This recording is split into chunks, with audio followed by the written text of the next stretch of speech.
The selfish giant. Every afternoon, as they were coming from school, the children used to go and play in the giant garden. It was a large, lovely garden with soft green grass. Here and there over the grass stood beautiful flowers like stars, and there were 12 peach trees that in the springtime broke out into delicate blossoms of pink and pearl, and in the autumn bore rich fruit. The birds sat on the trees and sang so sweetly that the children used to stop their games in order to listen to them. How happy we are here, they cried to each other. One day the giant came back. He had been to visit his friend the Cornish ogre and had stayed with him for 7 years. After the 7 years were over he had said all that he had to say, for his conversation was limited, and he determined to return to his own castle. When he arrived, he saw the children playing in the garden. "What are you doing here?" he cried in a very gruff voice, and the children ran away. "My own garden is my own garden," said the giant. "Anyone can understand that, and I will allow nobody no play in it but myself." So he built a high wall all around it and put up a notice board. He was a very selfish giant. The poor children had now nowhere to play. They tried to play on the road, but the road was very dusty and full of hard stones, and they did not like it.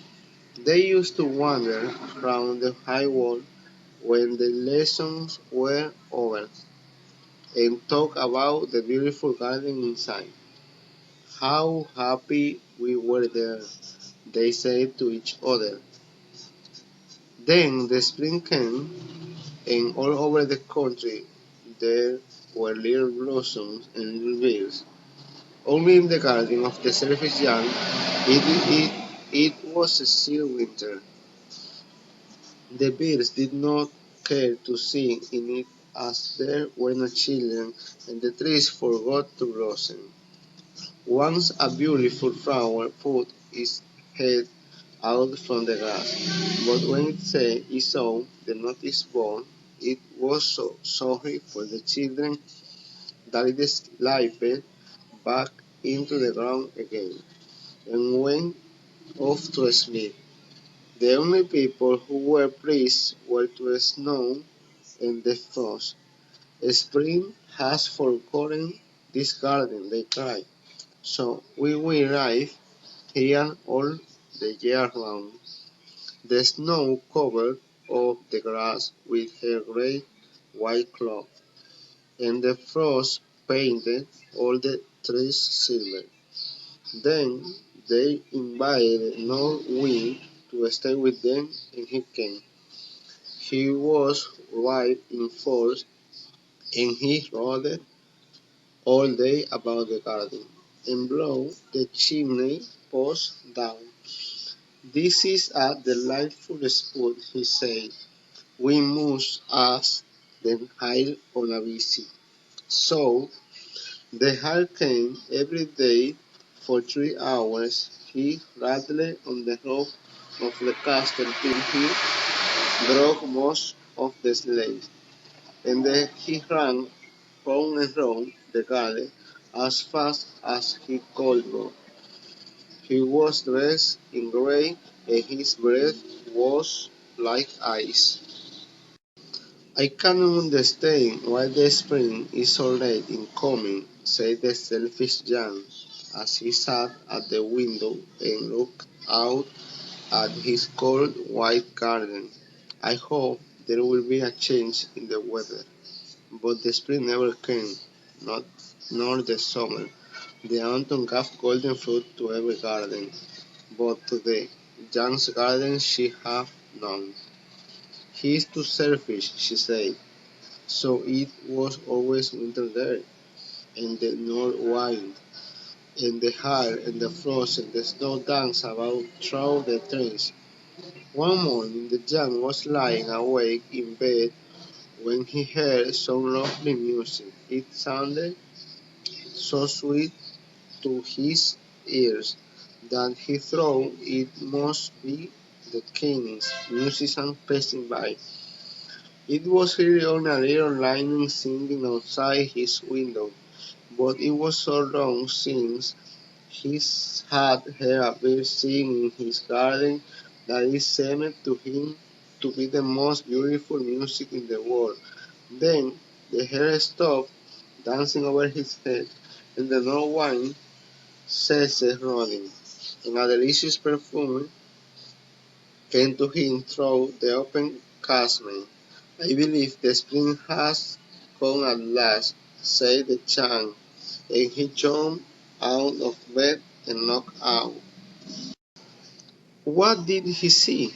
He saw a most wonderful sight.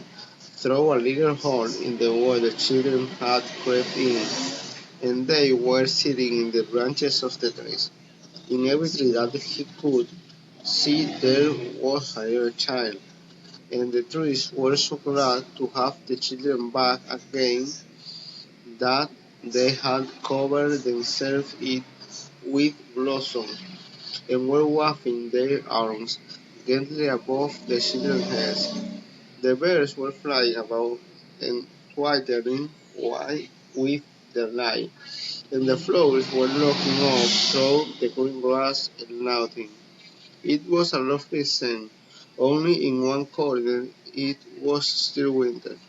It was the farthest corner of the garden, and it was standing a little boy.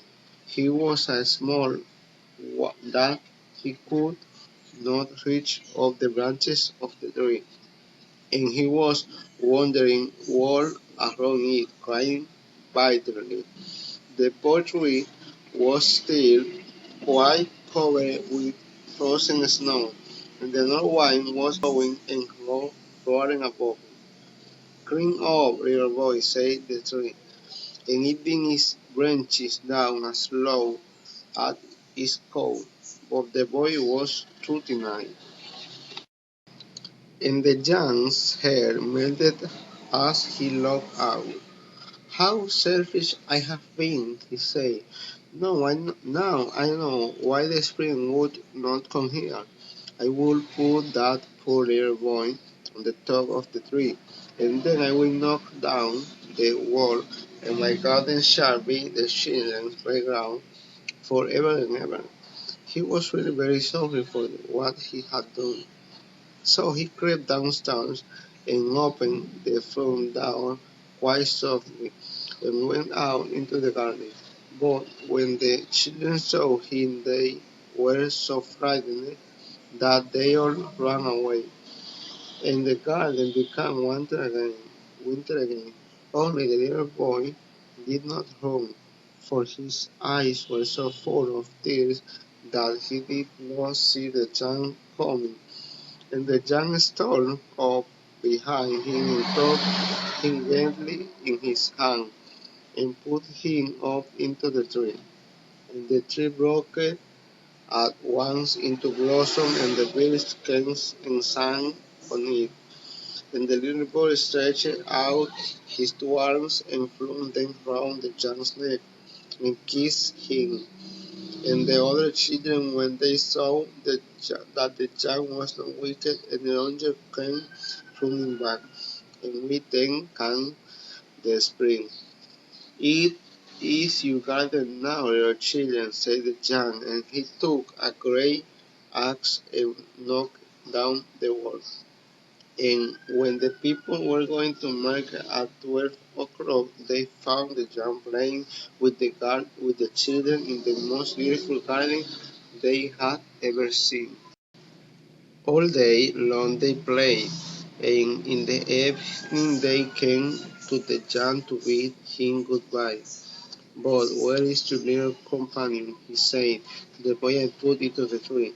John loved him the best because he had kissed him. We don't know, answered the children. He has gone away. You must tell him to be sure and come here tomorrow, said the Chan. But the children said that they did not know where he lived, and had never seen him before, and the Chan felt very sad. Every afternoon when school was over, the children came and played with the Chan, but the little boy whom the Chan loved was never seen again. The Chan was very kind toward the children, yet he longed for his first little friend and often spoke of him. How I would like to see him, he used to say. Years went over, and the young grey very old and feeble. He could not play about anymore, so he sat in a huge iron chair and watched the children at their games and admired his garden. I have many beautiful flowers, he said, but the children are the most beautiful flowers of all. One winter morning he looked out of his window as he was dressing. He did not hate the winter now, for he knew that was merely the spring asleep and that the flowers were resting. Suddenly he rubbed his eye in wonder, and looked. It certainly was a marvelous sight. In the farthest corner of the garden was a tree quite covered with lovely white blossoms. Its branches were all golden, and silver fruit hung down from them, and underneath it stood the little boy he had loved. Down the stairs ran the child in great joy, and out into the garden. He hastened across the grass and came near to the child. And when he came quite close, his face grew red with anger, and he said, "Who had dared to want read?" For one the palms of the child's hands were the springs of two nails, and the springs of the nails were on their little feet. Who had dared to want read? Cried the young. Tell me, that I may take my big sword and strike him. Nay, answered the child, but these are the ones of God. Who are true, said the young, and a strange awe fell on him, and he knelt before the little child. And the child smiled on the young and said to him, You let me pray once in your garden. Today you shall come with me to my garden, which is paradise. And when the children ran in that afternoon, they found the young lying dead under the tree, all covered with white blossoms.